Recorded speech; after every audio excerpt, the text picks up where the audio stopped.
مفهوم پرخالی از معانی پراهمیت در رشته‌های هنرهای تجسمی و نیز معماری است.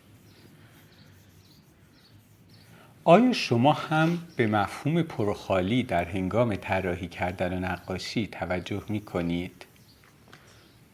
آیا به مفهوم پرخالی در زندگی روزمره‌تان و به مفهوم پرخالی در ذهنتان توجه کرده اید؟ آیا ذهن انباشته قابلیت دریافت چیز جدیدی را دارد؟ از بین پرخالی کدام مهمتر است؟ به نظر من ما در زندگی روزمره‌مان و در ذهنمان بیشتر به فضای خالی نیاز داریم. ما معمولا برای ایجاد فضا در معماری و نیز در نقاشی چیزی خلق می‌کنیم، چیزی اضافه می‌کنیم و از مرز هیچ می‌گذریم و اثری می‌آفرینیم. معمولا به فضای پر بیشتر توجه داریم.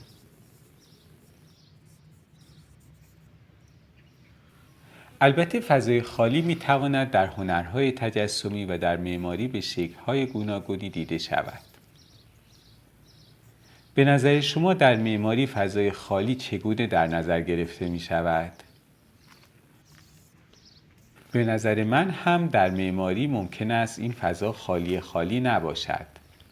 مثلا در کنار بنای معماری وجود یک حیاط، یک باغچه یا حوض آب احساس خالی بودن را در کنار پر بودن معماری منتقل کند.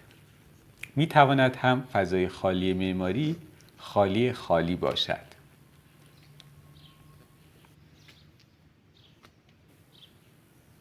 این که ما فضای پر را طراحی کنیم و هرچه میماند را فضای خالی بنامیم هم معمولا نتیجه مناسبی ندارد.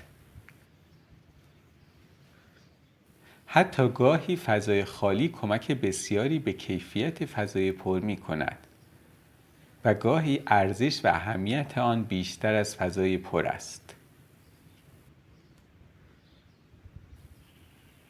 در نقاشی البته گاهی رنگ‌های روشن‌تر یا رنگ سفید می‌تواند فضای خالی ما باشد و یا گاهی رنگ سیاه نقش فضای خالی را ایفا می‌کند.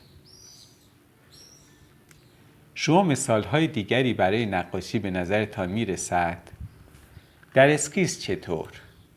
ما در اسکیس که نوعی نقاشی است چگونه به فضای پر و خالی توجه می‌کنیم؟ اگر اسکیس با یک ابزار ساده مانند زغال باشد و کار با یک رنگ مانند سیاه انجام شود، کار کمی ساده تر است. معمولا سیاه رنگ قسمت‌های پر کاغذ است و آنچه که از صفحه کاغذ دست نخورده باقی میماند فضای خالی است. مگر اینکه بخواهیم منظره‌ای را در شب طراحی کنیم.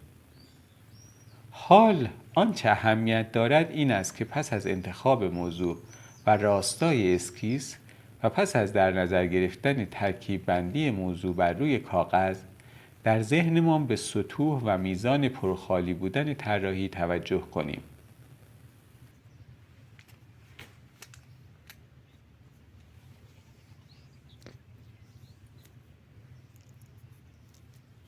ممکن است ذهنیات هر کدام ما به نتیجه متفاوتی منجر شود، ولی همه زیباست.